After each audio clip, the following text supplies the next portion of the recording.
이 시간 생터 성경사역원 어성경 읽어진의 전문 강사이신 하만 우리교회 배명옥 사모와 함께합니다. 성경이 읽어지는 주님 나라 임하네. 안녕하세요. 지난 시간에는 예수께서 갈릴리 호수에서 고기 잡고 있던 베드로에게 사명을 주신 것에 대해서 공부했습니다. 고기 잡는 일 그거 아니다. 이제는 내 양을 목회해라. 베드로는 이제 곧 사도행전으로 가면 예루살렘 교회에 목회해야 하기 때문에 그 사명을 주시며 권위를 세워주셨어요. 그러니 이제 예루살렘으로 올라가라고 베드로와 제자들에게 말씀하셨습니다. 방향성을 잃고 있었던 베드로를 비롯하여 다른 제자들은요, 새로운 비전을 찾았습니다. 예수 십자가 사건과 부활 사건을 아직 제대로 이해하지 못하고 있었던 제자들.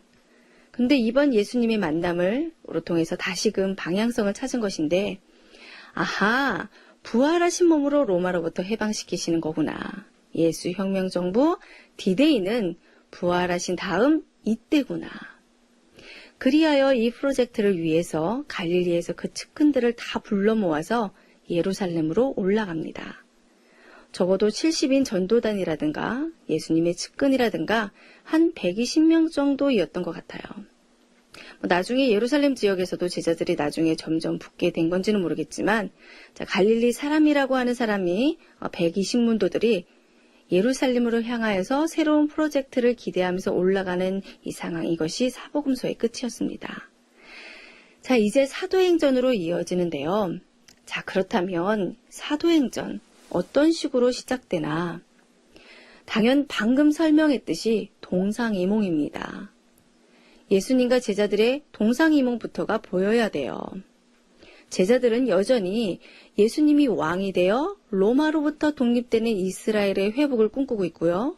예수님은 이미 다락방 강론 때 약속하셨던 성령님이 오셔야 하고 그분의 도움을 받아 제자들이 증인이 되어줘야 하나님의 나라가 임한다는 입장이세요. 그러니까 제자들은 이스라엘이고 예수님은 땅끝입니다.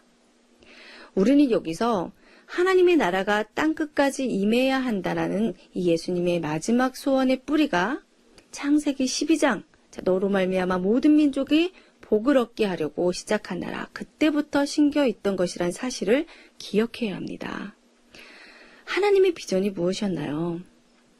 아브라함으로 시작되는 이스라엘이 모든 민족에게 복이 되는 건 아니었습니까? 그런데 이 이스라엘은 하나님의 꿈이 실현되지 못한 채 바벨론에 멸망한 통탄의 역사였어요.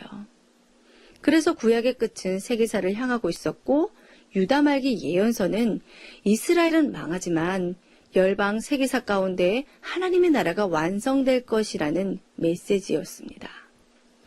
그런데 드디어 이사야의 예언이 성취되었고 그 사람의 아들 인자가 예수님이 오셨고 그가 사랑으로 통치하는 창조주 하나님이심을 죽으심과 부활하심으로 증명해 내셨어요. 그렇다면 그 다음 성경의 방향은 어디여야 할까요?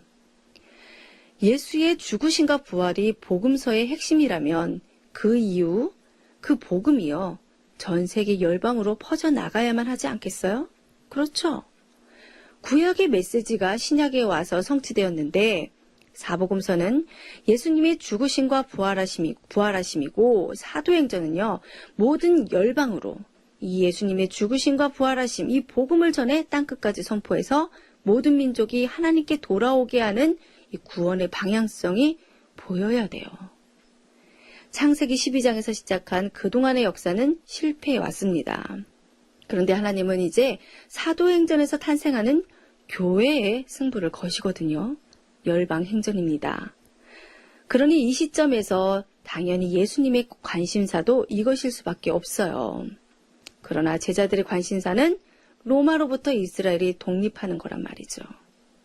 지금까지 예수님을 따라다닌 목적을 포기하지 않고 예수님 부활하신 다음에 뭔가 일을 이룰 것이라 생각하고 예루살렘을 향해서 올라가고 있는 이 제자들의 시각을 그래서 예수님이 승천하기 직전까지 계속 조율하십니다. 제자들의 시각, 그들이 가지고 있는 하나님 나라의 임함을 조율하시느라 마지막 순간까지 예수님이 노력하시는 모습이요. 사도행전 1장에서 볼 수가 있습니다. 이것이 사도행전의 시작 분위기예요. 그리고 사도행전을 기록한 사람이 누가인데요. 한 권을 더 기록했지요? 네, 누가복음입니다. 누가는 누가복음과 사도행전을 연결해서 기록했는데요. 자, 누가복음의 끝과 사도행전의 앞이 이어지는 모습이요. 정말 정확합니다. 사도행전을 시작할 때 사복음서 끝 어디를 이어 붙여야 할지 알고 있었던 거예요. 자, 우리처럼 이방 사람인 누가가 예수의 행적을 기록하면서 자세히 미루어 살펴본 것이 복음서 내용이라면 이제는 그 이후 어떻게 연결되어야 할지를 생각했을 겁니다. 그렇다면 복음서와 사도행전을 연결시킨 누가의 관점은 무엇인가? 자, 누가복음 끝 24장을 보면요. 부활하신 그날 저녁 부활을 본 제자들이 다시 모였을 때 예수께서 그 아지트에 또 나타나셨어요. 할 말이 있으셨던 건데 그때 하신 말씀이 성령을 기다려라. 예루살렘을 떠나지 말라. 너희는 땅끝까지 내 증인이 되라. 성령, 증인, 유언 단어이죠. 그리고 여기에다가 사도행전 앞을 쪼매었어요. 마태복음, 마가복음은 지상명령으로 마무리를 하거든요. 그런데 누가는요. 성령을 기다려라.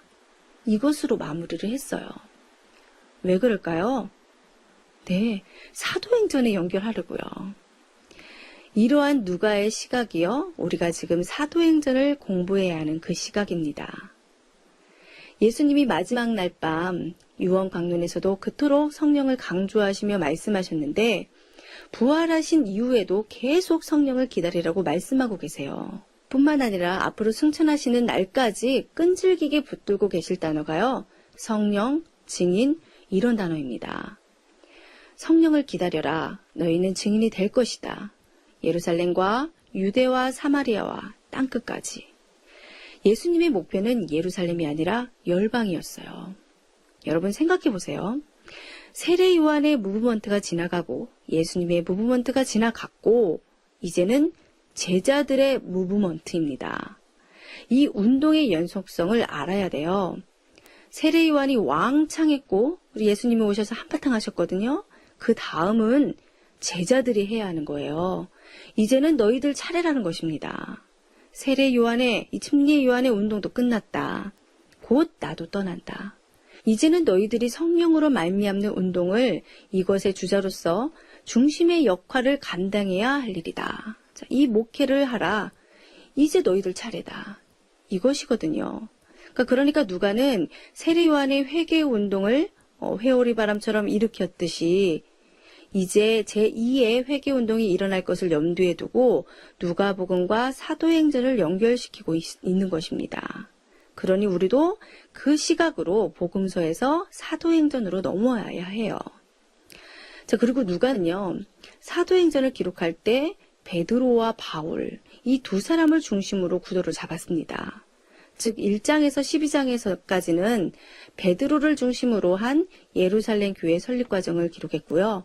13장에서 28장에서는 사도 바울의 선교 여행을 통한 이방 교회의 설립 과정을 자세하게 기록해 놓았습니다. 그러니까 크게 두 덩어리예요. 베드로 중심의 예루살렘 교회 이야기를 먼저 하고 바울의 1, 2, 3차 선교 여행을 즉 이방 선교에 대해 기록을 하였어요. 그런데 여러분, 베드로 중심의 예루살렘 교회 이야기와 또 바울의 1, 2, 3차 선교여행 이야기를 붙여주는 쪼매는 중요한 사건이 있는데요. 뭔지 아시나요? 바로 고넬료 사건입니다. 앞으로 공부하겠지만 바울은 이방 사역이 너무나 힘들었어요. 누가는 또 이 과정을 함께 했기 때문에 너무나 잘 알고 있었고요. 어쩜 누가는요. 바울 이야기를 하고 싶어 기록을 시작했는지 모릅니다. 그럼 바울만 정리했어도 되는 거잖아요. 그러나 베드로를 먼저 정리했어요.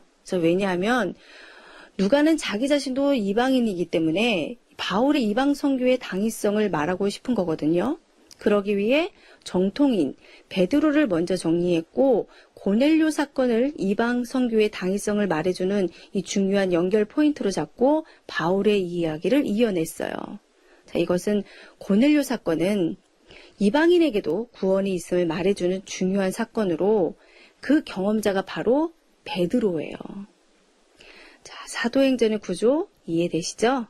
자, 오늘은 사도행전으로 진입하기 전에 사도행전의 시작 분위기는 무엇인지, 그리고 사복음서에서 사도행전으로 이어내는 이 누가의 관점은 무엇인지 공부했습니다. 다음 시간부터는요, 사도행전 본문으로 들어가겠습니다.